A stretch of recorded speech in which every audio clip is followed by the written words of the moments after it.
Hello बच्चों, तो आप प्रश्न को देखते हैं। समाकलन साइन एक्स बटे अंडर रूट एक plus cos x D x का मान हमें ज्ञात करना है। इसके लिए चार विकल्प दिया गया है। ए विकल्प में माइनस अंडर रूट एक प्लस कॉस एक्स प्लस सी, बी विकल्प में अंडर रूट एक प्लस कॉस एक्स प्लस सी, सी विकल्प में माइनस दो गुनी अंडर रूट एक प्लस कॉस एक्स प्लस सी, डी विकल्प में दो गुनी अंडर रूट एक प्लस कॉस एक्स प्लस सी। तो दिए गए चारों विकल्प में से हमें सही विकल्प का चयन करना है। तो दिए गए प्रश्न की मुख्य अवधारणा की बात करें तो बच्चों देखो, इस समाकलन को हम प्रतिस्थापन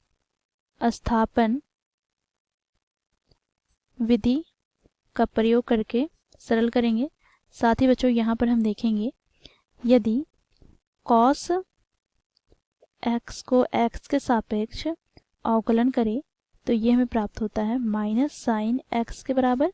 साथ ही यहाँ पर हम देखेंगे, यदि हम यहाँ पर x की घात n को x के सापेक्ष समाकलन करें तो बच्चों ये हमें प्राप्त हो जाता है x की घात n प्लस एक बटे में n प्लस एक प्लस का c यहाँ पर समाकलन अचर।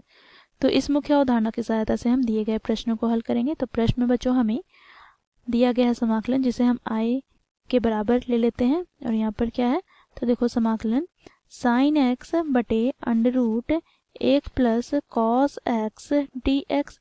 बच्चों यहाँ पर अब हम प्रतिस्थापन विधि का प्रयोग करके बच्चों मान लेते हैं, यहाँ पर देखो एक प्लस कॉस एक्स बराबर टी। तो यहाँ से हम दोनों और एक्स सापेक्ष अवकलन करें तो यहाँ से हमें प्राप्त हो जाएगा डी बटे डी एक्स एक प्लस कॉस एक्स बराबर डी टी बटे डी एक्स।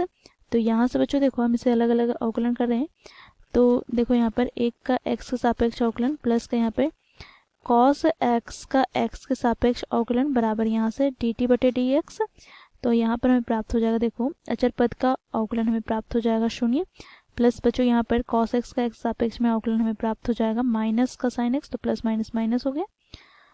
अब बच्चों देखो यहाँ से हमें प्राप्त हो गया dt बटे डी एक्स। तो यहाँ से हम क्या कह सकते हैं, तो यहाँ से हम कह सकते हैं साइन एक्स गुनी डी एक्स बराबर माइनस डी टी। अब बच्चों देखो यहाँ पर आई के स्थान पर हम क्या रखेंगे, देखो साइन एक्स डी एक्स के स्थान पर हम माइनस डी टी रख देंगे और यहाँ से क्या हो जाएगा टी का घर वर्गमूल। तो यहाँ पर हमें प्राप्त हो गया बच्चों देखो आई बराबर यहाँ पर माइनस हम बाहर निकाल लेते हैं, यहाँ पर डी टी बटे यहाँ से बच्चों देखो टी का वर्गमूल।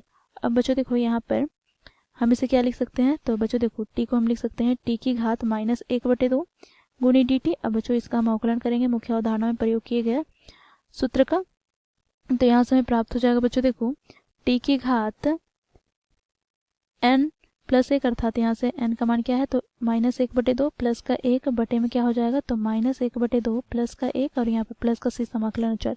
अब बच्चों देखो यहाँ से हमें प्राप्त हो जाएगा माइनस टी की घात एक बटे दो बटे में हमें प्राप्त हो जाएगा एक बटे दो प्लस का सी। तो बच्चों देखो ये दो ऊपर की ओर आ जाएगा, अर्थात अंश में आ जाएगा। तो माइनस दो गुनी टी की घात एक बटे दो प्लस का सी। तो यहाँ से हम टी का मान रखेंगे तो यहाँ से हमें आई बराबर प्राप्त हो गया, देखो माइनस दो गुनी यहाँ पर टी का मान क्या है, तो एक प्लस कॉस एक्स हम लोगों ने माना है प्लस का सी। तो यही हो जाएगा बच्चों दिए गए समाकलन का मान। अब बच्चों हम विकल्प की ओर चलेंगे तो कौन सा विकल्प हमारा सही होगा, और देखें यहाँ पर तो माइनस दो गुनी अंडर रूट एक प्लस कॉस एक्स प्लस सी। तो बच्चों ये विकल्प सी में है, तो विकल्प सी हमारा सही विकल्प हो जाएगा, बाकी विकल्प गलत हो जाएंगे। आशा करती हूँ ये प्रश्न आप लोगों को समझ में आया होगा। धन्यवाद।